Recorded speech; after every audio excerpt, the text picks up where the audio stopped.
There was a prophecy that prophesied that Donald J. Trump, someone would try to assassinate Donald J. Trump, but miss and hit him in the ear.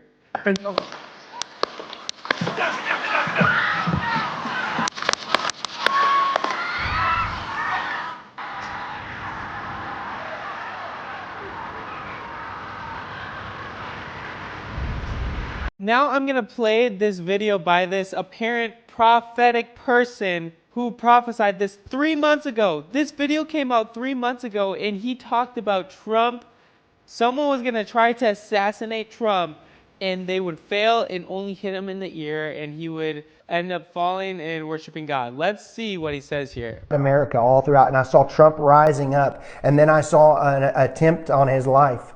This bullet flew by his ear, and it came so close to his head that it busted his eardrum. And I saw he fell to his knees during this time frame, and he started worshiping the Lord. He got radically born again during this time frame. I'm talking, people say he's saved now, but he becomes really on fire for Jesus, for what I saw coming. And then I saw people interceding when I saw him winning the presidency through great. The Lord showed me it would go clear into the summer. Great persecution would come on him through the judges and through the law and all these people trying to sue him and all this stuff. But there would be a stop to it, and things would start to break free come toward the fall. And then I saw him winning the election through the Patriots coming out and voting. And so he literally saw that it happened. But it's interesting, he fell on his knees and he worshiped God, and I would love to see, does he actually start to live for Jesus radically and become on fire for Jesus? I don't know. That would be amazing. I know this guy, prophesies a lot of things, and maybe not everything came to pass, but this one thing did. So, it has to mean something, which is just wild and mind-boggling. Comment down below what your thoughts are on that, but that's crazy that he got that pretty close to right. Not necessarily maybe his eardrum got exploded, but the fact he got shot in the ear, and he said it three months ago.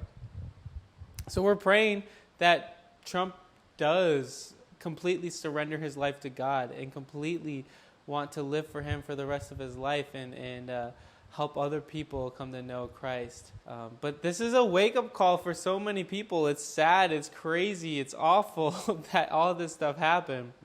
And it's also just crazy, though, the fact so many people saw this shooter. How in the world did this shooter, he was up on this roof for over 3 to 4 minutes, and apparently the sharpshooters up on top, the bodyguards, knew that he was up there, and they were told not to because they were worried he maybe just had a camera or something. And it's crazy. And people tried to warn the officials, the cops, the bodyguards, the Secret Service that there's a guy up there. Here's a video on that. He was doing the job. I wouldn't even be doing this. I'd be at some beautiful places, the Portuguese Ocean, the Mediterranean. Look, they're all pointing. The Atlantic, maybe the Pacific. Yeah, someone's on top of the roof. Look. There he is right there. Right there, see him?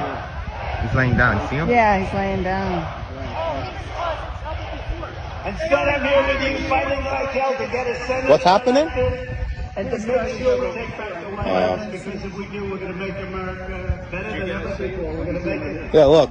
There he is. Easy, because we have millions and millions of people in our country that shouldn't be here. Dangerous people. Criminals. We have criminals. He's we on have the roof. He's drug dealers. We have people that right should not be here, here. right on the roof. It's much tougher He's than up now. it happens. He went right on the roof again. That's crazy. Well, I'm just glad that obviously that Trump is okay, and that it's sad that 2 other people were shot and killed, and it's sad, it's awful that people lost their life.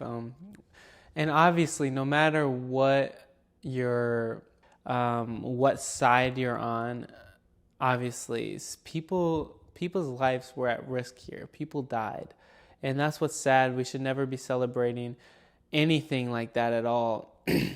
and I know there's some crazy things coming out of like people with videos saying like, this person is like Hitler. So like obviously when you use media to influence people and to cause them to feel this type of way, they're going to think they're going to stand up for what is right and save the world. Because this person over here, this lady or whoever is like, or the left is pretty much saying he's like almost as worse as Hitler. So like, of course, people, I know a lot of people talk about like, if you had the chance, would you shoot Hitler if you had the chance? And a lot of people have that conversation. And now when people think about, oh, I have the chance, and this is what we're getting to, they think like if Trump becomes president, everyone's gonna die. It's a threat to democracy. Or the world's gonna fall apart. So of course someone is gonna try to do something radical.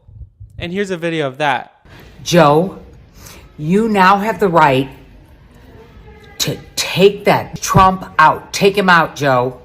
If he was Hitler and this was 1940, you'd take him out. Well, he is Hitler and this is 1940. Take him out. Blow him up. Blow him up or they'll blow us up. Facts. That's just so crazy, so sad. And you can see why people get to a certain state when they feel like their life is threatened, when their reality is like this guy Trump is literally Hitler, so that they're going to do whatever it takes to get rid of him. Of course that's going to happen. And it's sad. It's really, really sad. But I'm glad that obviously Trump is okay and we're praying for him and for whoever else. It's heartbreaking to know like that this guy is just a 20-year-old kid. He wasn't old at all. He's younger than me. And to think about like his parents. One day, apparently he just left with the gun and the parents thought he was going to a firing range. Apparently that now they had no idea that their son is now dead. So thinking about it from that perspective, it's also super sad. Like these parents lost their child. They had no idea. It's sad that people lost their life. And that's what it's all about.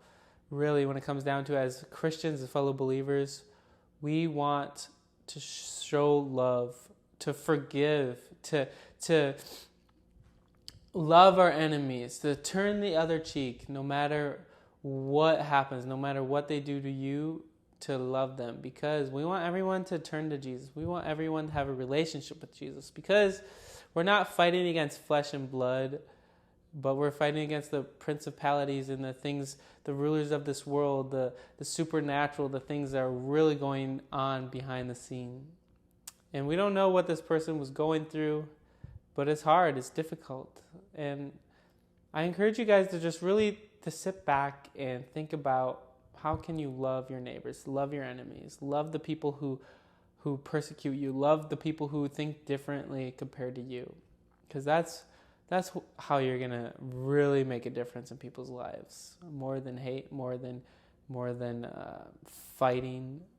Because fighting is not going to get you nowhere. Not unless if you win the fight, then the other person's not around. Like, what's the point of winning a fight in the first place then?